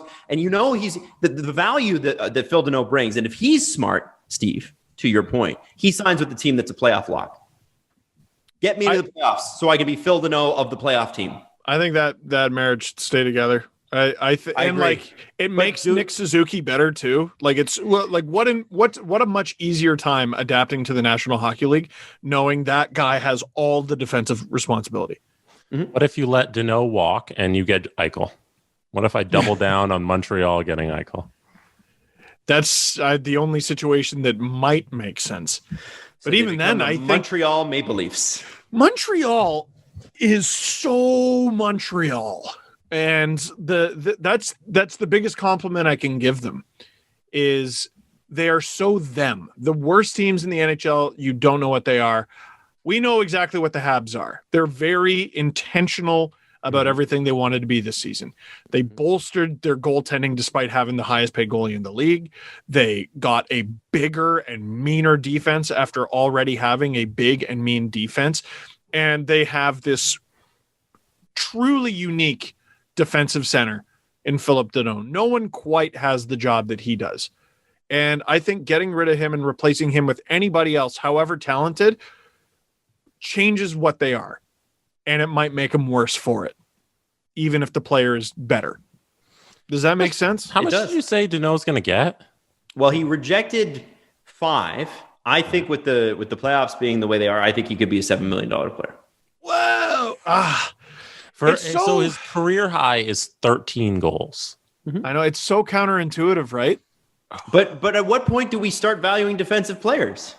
Who are legitimate defensive players, not the, quote, stay-at-home defenseman who's just a fucking pylon and gets turnstiled everywhere. I'm talking about legitimate defensive players that stop other teams all the time. Who are 0 on offense? This is the problem. Then you're signing Ben Simmons. Well, you're signing. If you sign Mark Scheifele to a long-term deal, he's 0 on defense. In fact, he's a negative. It can go one way, it can't go the other. I think it can. This is it's so counterintuitive, the goal scoring, the offense. But Berkshire yesterday on the stream, I was asking him for insights into Phillip Danault, and he was actually really interesting. He's a puck hound, right? Berkshire was interesting. Oh yeah. Doubtful. But he said something about this player that I did not expect. He's a puck hound. He's on you. He's never more than 3 feet away from Austin Matthews, but he's not really a power play option. Certainly not a good one. And he's for a guy who's such a good defensive center, he's an average penalty killer. Yep. So I agree that he should stay in Montreal. Montreal should want him. He should want them. But you get too far away from the number 5, and I think both sides are making a mistake. Okay, well, he's rejected that, and that was before this run. Yep. And we know, and I'm not saying, listen, people are going to be like, oh, you think it's worth $7 million? I'm saying the market will say he is, because there will be 4 or 5 teams after him. Here's what I try to do if I'm Mark. Here's what I try to do if I'm Mark Bergevin. I go, all right, I offered you a fair deal. I offered you an unbelievable deal. 6 years, $5 million per year. I offered you $30 million in this economy where no one has any money. You spent a lot of that money when you did not produce at all this season and we finished 18th. You spent a lot of that. The offer was going to be less. Mm-hmm. You made it back in the playoffs. Mm-hmm. Here it is again. Oh, that's a good point. Here's $5 million, 6 years. Phil, take it. Now redo that and say it with your biceps, like Bergevin would. Phil! Sign with No, if I'm Phillip Danault, I try to see what else I can squeeze out of that, or maybe you try to structure the deal a little differently. You try to front load it, you try to back load it, you try to get more signing bonuses, whatever you got to do. But I don't think the ultimate number should come far off of the initial offer. Dude, he had 5 goals in the regular season. He's got 0 goals, 2 assists in the playoffs. And we in 14 games, and we all agree he's one of the more valuable forwards. There aren't many players in the league who are like Phillip Danault and are in his position. I think you said it best, Steve. He allows Nick Suzuki to be Nick Suzuki. Imagine you could allow, on the Leafs, for instance, Austin Matthews to be Austin Matthews. John Tavares wouldn't have to shoulder as much of the defensive load. Mm-hmm. And you have Phil Danault in the 3 spot. Oh, dude, if they had a 1-2-3 of Matthews, Tavares, Denau, the wing, you just go every summer, you just go straight to the pile of grunts and you scoop them out. Like when you get candy at the grocery store, I know it's probably been closed in a lot of stores for a long time. That's what you try to do every year. And you go to the KHL, you go, who wants a Leafs jersey? And they go, okay. And they fly over. Oh God, what a 1-2-3. People have messaged me and go, well, if Marner's not here, for instance, who does Matthews play with? I think people are forgetting that Matthews scored like 100 goals with Nylander on his wing. Also anybody. Or anybody. But Nylander's a pretty good setup man and has a shot. I mean, we made a lot about, Babcock was wrong to keep them separate. Now that they make so much, and one is so clearly a great goal scorer and one is so clearly a great playmaker, separate them. Does it really take rocket science to set Matthews up? And does it really take rocket science to put your stick on the ice when Marner's out there? I think you should be able to separate them and be just fine. They did it. We have, sorry, go ahead. Well, we have 9 minutes left. Let's get to the press conference. Growing up, cereal was one of the best parts about being a kid, but I had to give it up because I realized it was full of sugar and junk and the things that you really shouldn't eat. So, like everybody else trying to cut down on carbs and sugar and unhealthy food, I realized I can't just eat everything that I want anymore. So, you have, protein shakes and vegetable shakes and powders and just, ugh. That's why I think you should try the thing that I tried, which is Magic Spoon. 0 grams of sugar, 13 to 14 grams of protein so you can get strong, and only net 4 grams of carbs for each serving. And that's only 140 calories per serving. It's keto-friendly. It's gluten-free. It's grain-free. It's soy-free. It's low-carb and GMO-free. The variety pack includes 4 flavors of cocoa, fruity, frosted, and peanut butter. It's absolutely delicious. And if you go to magicspoon.com/STP to grab your variety pack and try it today, well, you get $5 off your first order. Again, use our promo code STP at checkout and get yourself $5 off your first order at magicspoon.com. Again, that's magicspoon.com/STP. Dinner time can be chaotic, but with Freshly, it's easy. Their chefs take care of your meals a few nights a week just to take the pressure off, which is kind of nice. Grocery shopping and cooking can be a pain, especially right now. And with Freshly, you don't have to. Your meals arrive cooked and fresh every week, so you just keep your fridge stocked and skip the trip to the store. Ordering is easy too. You just go to visitfreshly.com and choose from over 30 delicious, satisfying, better-for-you meals like steak peppercorn, sausage baked penne, and chicken pesto bowls. I'm telling you. Now, Freshly can also fit your lifestyle too, with a variety of plans and meals to pick from that work with your dietary needs, preferences, tastes, size. And now, if you listen to the STP, you can try Freshly for just $6.16 per meal. Stop searching the internet for healthy food near me every night and live freshly. So right now, Freshly is offering a promo. You get $40 off your first 2 orders when you go to freshly.com/STP. Stop stressing about dinner. Just go to freshly.com/STP for $40 off your first 2 orders. That's freshly.com/STP for $40 off your first 2 orders. I think we need to be honest with each other. I know some of us, maybe you, are sleeping with something saggy and old and in desperate need of an upgrade. You deserve better. It's time to break up with your mattress and give yourself an upgrade with Helix. Helix Sleep has a quiz that takes just 2 minutes, and it matches your body type and sleep preferences for the perfect mattress for you. Why would you buy a mattress made for someone else? With Helix, you're getting the mattress that would be perfect for the way you sleep. Do you sleep on your back? Do you sleep on your stomach? How much do you weigh? What's your partner sleep like? Helix asks you all about that. And Helix knows that everybody's unique. So there's a ton of different mattresses to choose from. Soft, medium, firm. Mattresses are great for cooling you if you get hot when you sleep like me. And even a Helix Plus mattress for plus size sleepers. So if you're looking for a great sleep, take their 2-minute sleep quiz. They'll match you to a customized mattress that will give you the best sleep of your life. And here's the thing, 10-year warranty, and you get to try it out for 100 nights risk-free. They will even pick it up for you if you don't love it, but you'll love it.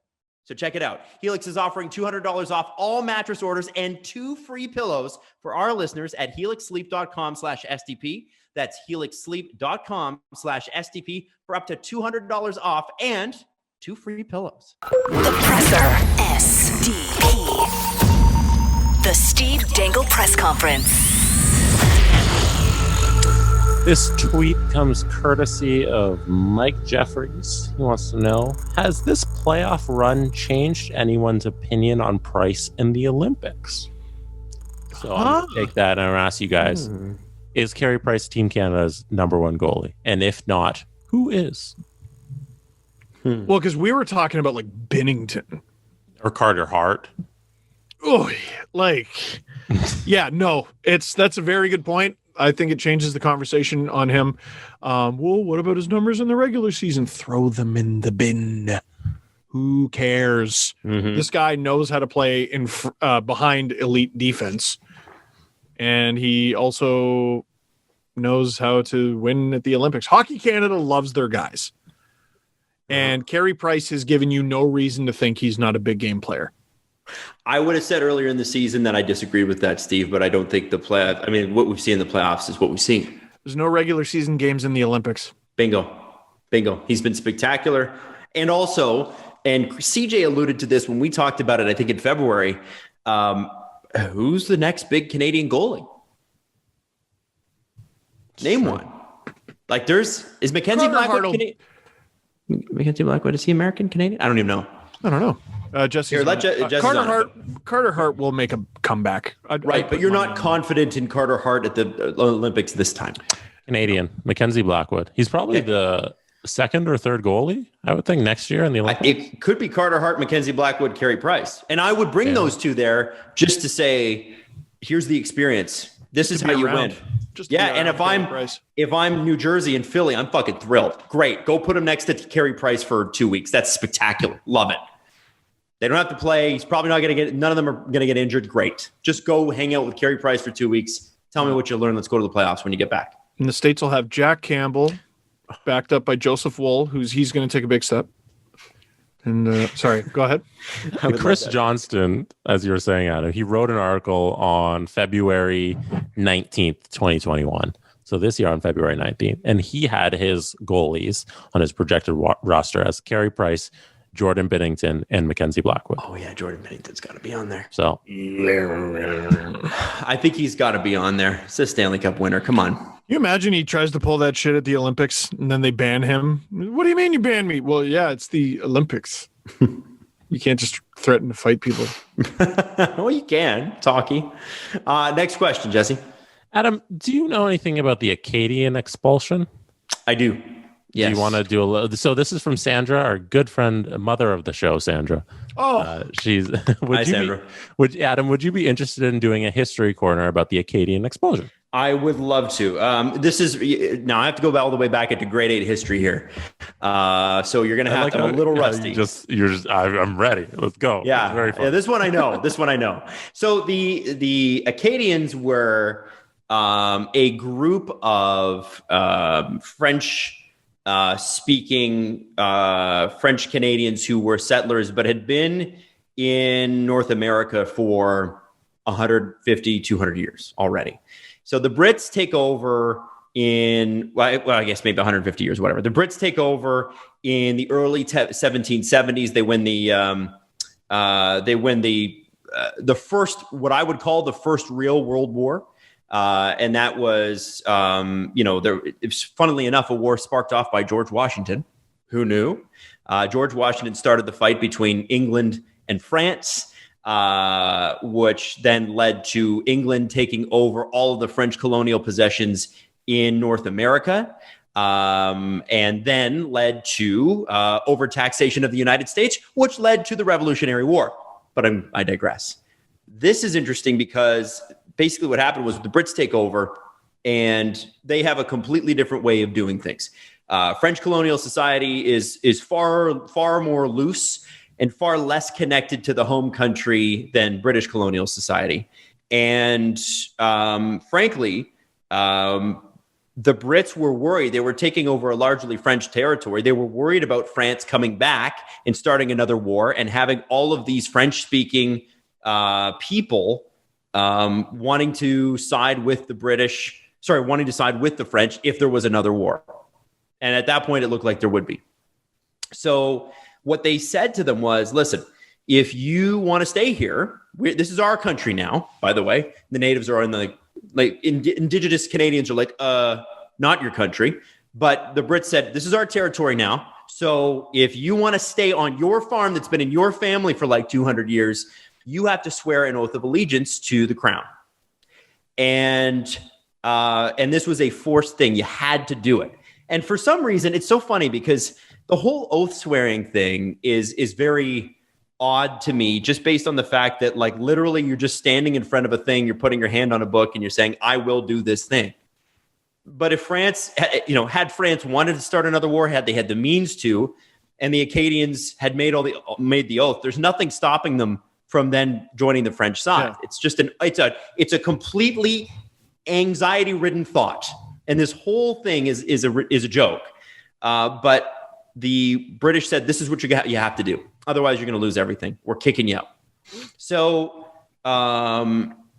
many of the Acadians said, well, we don't really have any loyalty to France. Like we've been here for a long time, like further back than any of us can remember. We were among the first settlers ever in this country.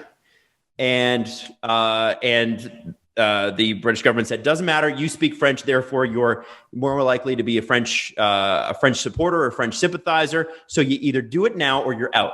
Some Acadians did. And a ton of Acadians said, no fucking way.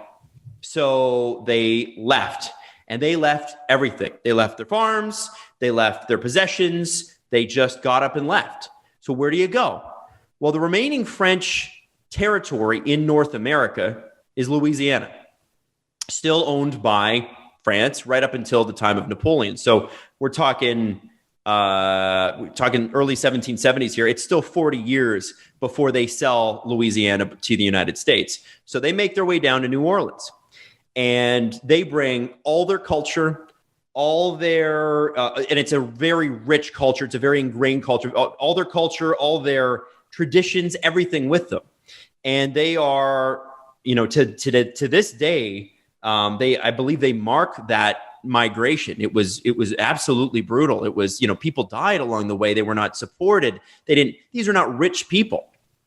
And they went to New Orleans and are credited with part of what New Orleans is today. New Orleans, for all of its problems, is seen as a major cultural center, Mardi Gras, all of those things. And a lot of what New Orleans is based on a lot of what the Acadians brought. And you can imagine if you're going through an experience like that, where you're literally kicked off your land just because you won't swear an oath. Like, think about that. Think about how principled you have to be to go, yeah, I'm going to leave my farm because I'm not swearing an oath of allegiance to this government. These people were bound and really, I don't know how the right, bonded to each other. Like, you go through a traumatic experience like that, you can imagine what they would have been. You're walking literally from like Nova Scotia to the southern United States. That's what they did.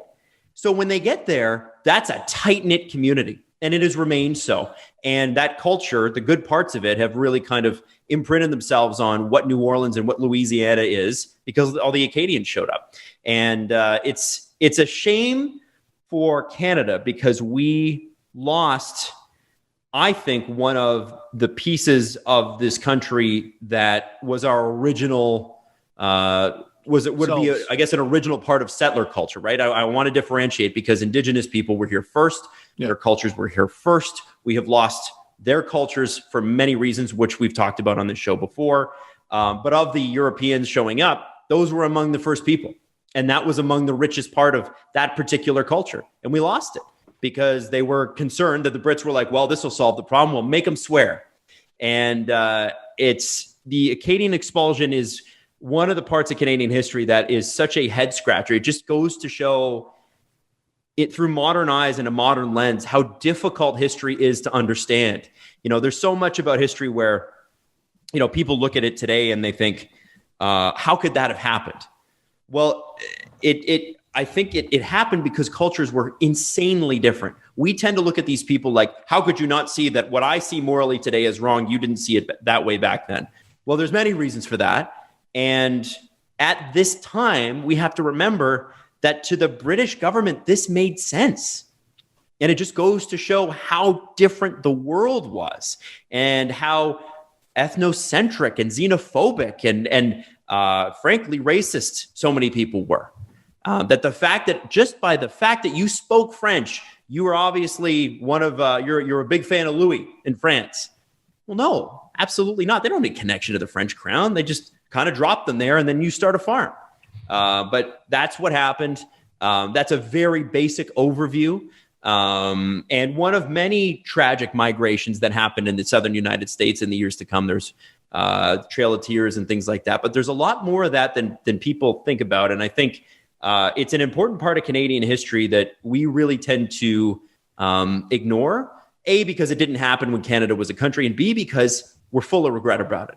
We lost an enormous cultural institution. There are Acadians left. There's Acadia University, but we understand that there was a huge, huge loss there, and it's a real shame. Adam, you're unbelievable, man. Like, I don't know about that. When Jesse goes talk about the Canadian expulsion, the only thing I remembered about any of that is, oh, that's where the word Cajun comes from. That was all I retained, and you retained all of that. Can you talk about that for a second? Well, you talk about it. You tell me. No, that's all I know.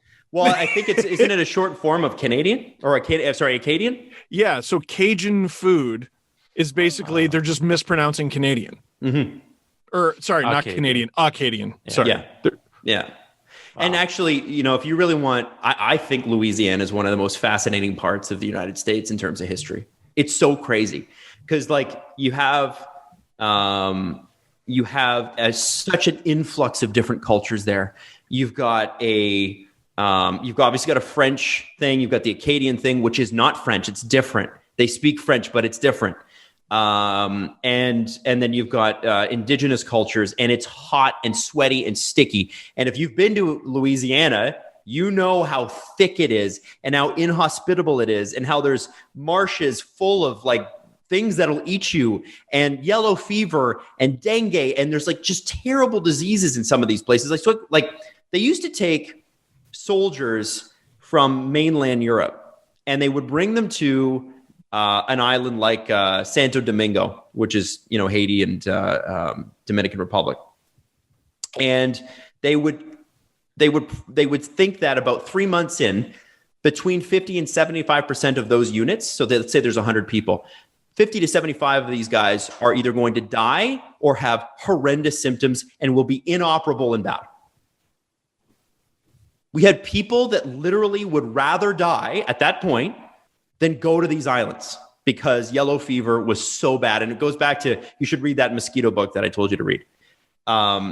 Louisiana is all of those things. And despite all of that, this amazing, incredible culture arises. And it's one of the first, I can see anyway, total fusion of everything in North America. You have Black culture, you have indigenous culture, you've got French culture, you've got American culture, you've got British culture.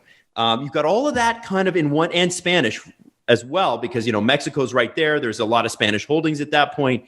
and there are, there's like pirate stuff, and like it's just an amazing part of the world, and we kind of ignore it because it's like, well, New York and Boston, the Tea Party and all this stuff.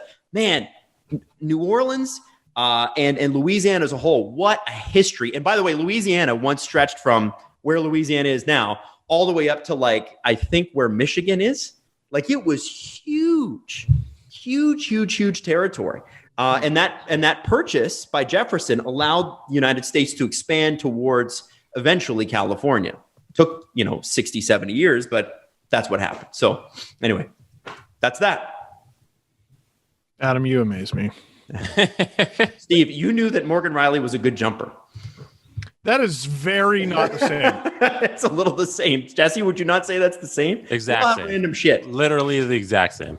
Exactly the same. Sure. Anyway. No, exactly the same. So that's it for us today. We'll be back Wednesday. Do you think, guys, that we will have I know we won't have a series elimination by Wednesday, but do we think by the time the show happens on Wednesday, do we think we'll know a team, like we'll know the outcome of a series? Can you decide it in game 5? Where you'll definitively say, this is the series. I think you will. I think you will. I don't know about Jesse and I. The answer is no, because they would have only played 5 games. Guys, I'm just saying. All right. Okay, by next Monday, we'll know the Stanley Cup final. Stop it. All right, we'll see you Wednesday. Goodbye. By next Monday, we'll know the Stanley Cup final and Jack Eichel's new team. Okay. All right.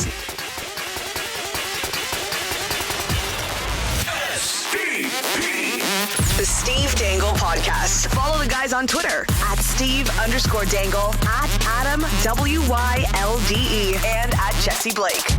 Connection complete.